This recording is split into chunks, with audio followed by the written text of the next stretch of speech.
Hello everyone, Aventer here, and this is one of the videos that I didn't want to do because I know I won't do her any justice, but at the same time, the moment I'm posting it, it's 18th of May, so it is a launch day anniversary for Congo. My favorite battleship, the workhorse of Japanese Navy, the last battleship or even the last ship that was built outside of the Japan, built in Britain.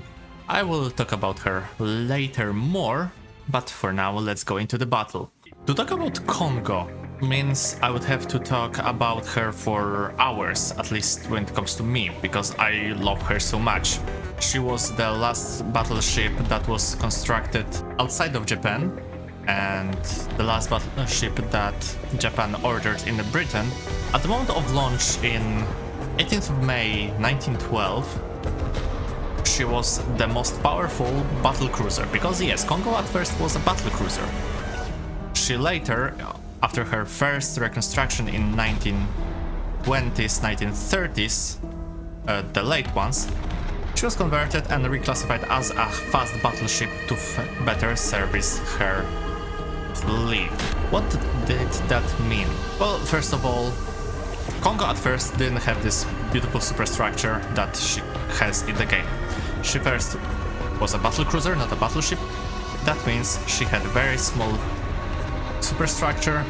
Those 4 guns still were in the exact same place. Later, the float planes were accommodated, the armor was thickened, she was enlarged. In the version that we have in the game, she also got some of her 5-inch guns removed. Those 5-inch guns were moved to Isuzu, because yes, those are 5-inch 40 caliber. Also the 15cm guns that we see here, those 152mm, were later transferred to build the Agano class cruisers. She served throughout the First War, she served throughout the Interwar, throughout the Sino-Japanese War.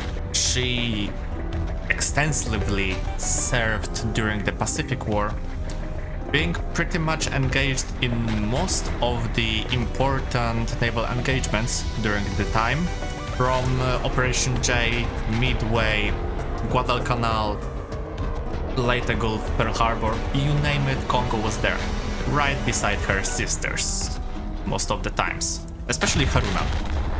But it's not about Haruna, it's about Congo. You can name even more, Henderson Field for example, or Java, you name it, she was there. Also, her design was so good, even though considered quote-unquote obsolete by some, that, well, she was the cause why Iowa class even exists, because Iowa class was designed to counter Congo. The influence of Congo and the influence of the gun superiority of her was very significant for the Japanese Navy also. She was the first ship of pretty much any navy, and she was the first ship to be outfitted with 356mm guns. The British shipbuilding especially opted for them and convinced Japanese to, build her with those guns instead of the typical 305mm guns that were the standard for most of the ships at the time. I don't think I have to spoke more about the guns because, well, these were the guns that were outfitted on most of the Japanese battleships. Ise class, Fuso class, like you can see, Fuso, 356mm, Ise, 356mm, Congo, 4 of the ships, every of the Congo sister had the 356, the only ones that didn't have was the Nagato class with 410mm and the Yamato with 460mm, but this is completely different story. Even in the game, pretty much not a very questionable thing to say that Congo is one of the best battleships that you can have. In the game, she has both speed, survivability, agility, and firepower. If you want to grind Japan, this is the reason why you should be grinding Japan for Congo and Mutsu. Unlike, your typical easily exploding Japanese ships, Congo pretty much cannot be exploded, even after the patches, even after the debuffs and buffs for the ammunition. Kongo is pretty much non-explodable. Unlike all the other Japanese battleships, she can hold her ground, and this is why I love her. Well, not only this, because if I have to say what happened as to why Kongo become my favorite ship, and it's a pretty not amusing story, and it's very simple. A young Avenger was first introduced to anime by his friend, and after getting recommendation for some of the shows, he decided to go and watch something on his own. And as he watched, as he searched for different shows, more about military stuff, a certain show caught his interest. This show was called Kancolle, and this sparked his interest because ship girls, but historical ones. And there's this cute Miko that apparently is half-breed, half-born Japanese and British, and she's named Kongo. Well, I like her design. So Avenger decided to investigate more, and even though I was already invested in the Second War, it was less about naval.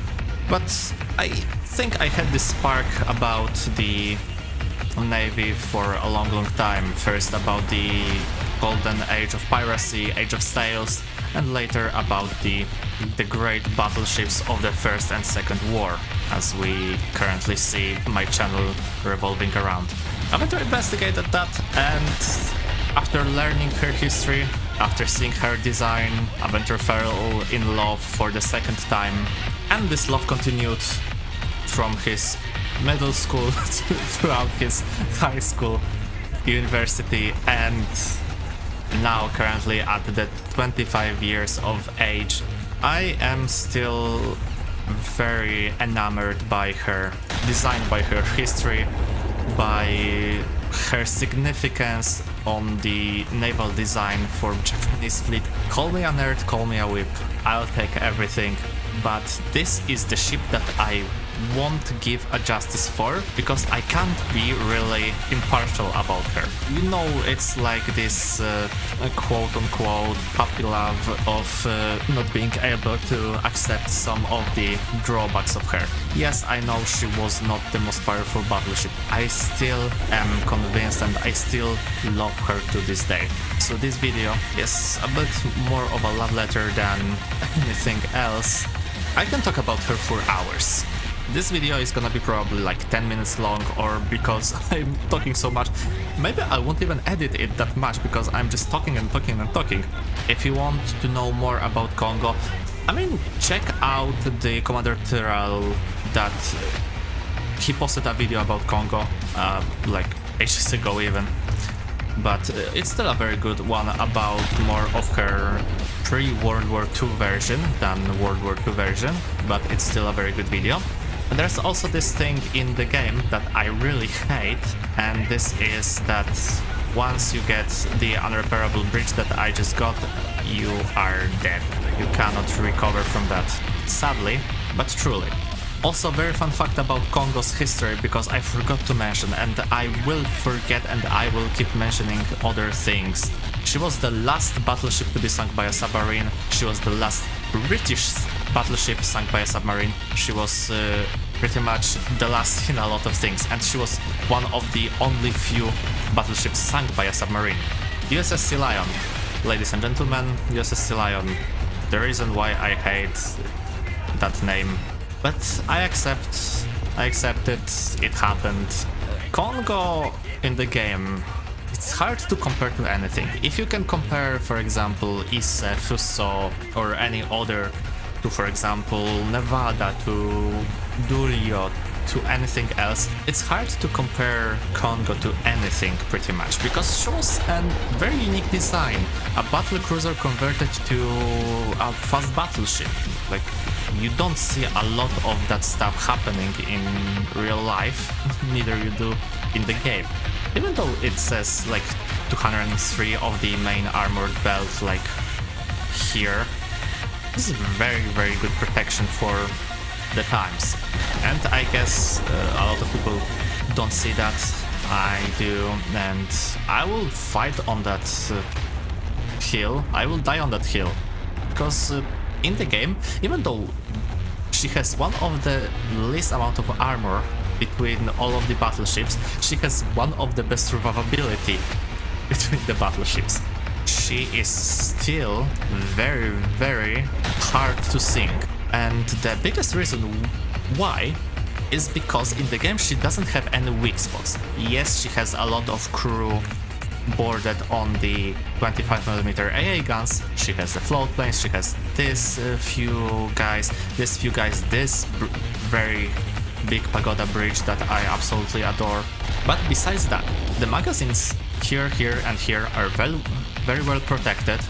The rear one is, if I remember correctly, also having the good protection because there's quite a lot of concrete put here to protect both steering gear and the ammo. She is the only ship that I can confidently say that I was never exploded in. I exploded others, I never exploded Congo, I never have been exploded while I was in Congo.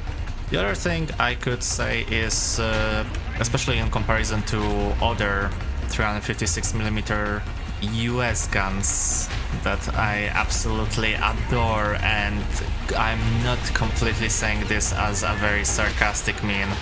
No. Well, those guns have good reload rate. Comparing the guns of a similar firepower of a similar value, so the 356, both for Japan, US, or the 343mm of the British ones, it's safe to say that Japan comes out on top. Even though those are British guns, those are... It doesn't say because it says 36 centimeters 45 caliber Type 41. Those are basically the British built guns. So British could build good guns and they decided to give them to Japan. I'm not complaining though. Without those guns, I don't think Congo would be such a legend that she is.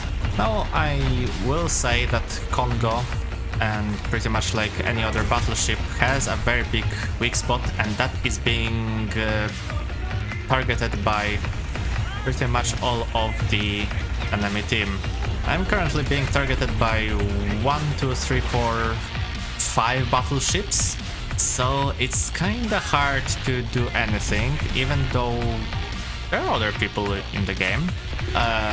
Okay, I overextended, my bad. But yeah, this is a very big weak point of Congo. When you are getting targeted by pretty much whole of the enemy team, somehow, you are not gonna survive for that long. It's kinda sad that you can only bring one backup of a vehicle. I would absolutely adore to have one more Congo in the lineup. I should not sell my Haruna. I shouldn't, but I did. Yeah, my bad. I will probably buy her later. Even though the meta has changed, the ships are getting stronger, are getting weaker, be it Mutsu, be it Parishskaya, be it Scharnhorst. Congo stays there at her comfortable spot of being able to deal with everything and being able to counter pretty much everything that you have in game. But look at her. I forgot to tell you that, but look at her design. This is like a peak when it comes to the aesthetics. I don't really like when my ship has very small superstructure or a very wide superstructure. It maybe not in Liscom, but take a look at Hood. Hood, even though a modernized one, she is very flat. She has a lot of stuff here and there and pretty much a lot of empty space. At the same time, take a look at Nevada, and Nevada is too compact for me. Congo, on another hand, she is slick, she is not too compact, not too tight, not too loose, not too wide. Here's a funnel, here's a very good made superstructure.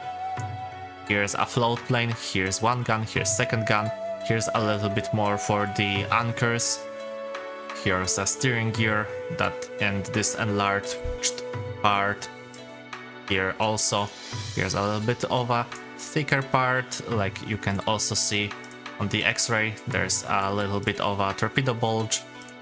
Congo design is just perfect for me. I don't know what else I can say.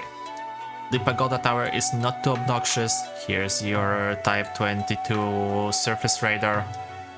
That is not working in the game, because why the hell would it? Anyway, to conclude, Congo. Happy birthday from me, and to the next year of being the best ship, best girl, and pretty much the best design for me when it comes to a battleship. Yamato, pfft. Nagato, pfft. Iowa, good, Renown, Bismarck, Vittorio, go to hell. Here is the peak beauty. I hope you enjoyed this video as much as I did. If you did, consider leaving a like, consider subscribing, and consider leaving a comment telling me if you want to see a longer documentary about Congo and more videos like that.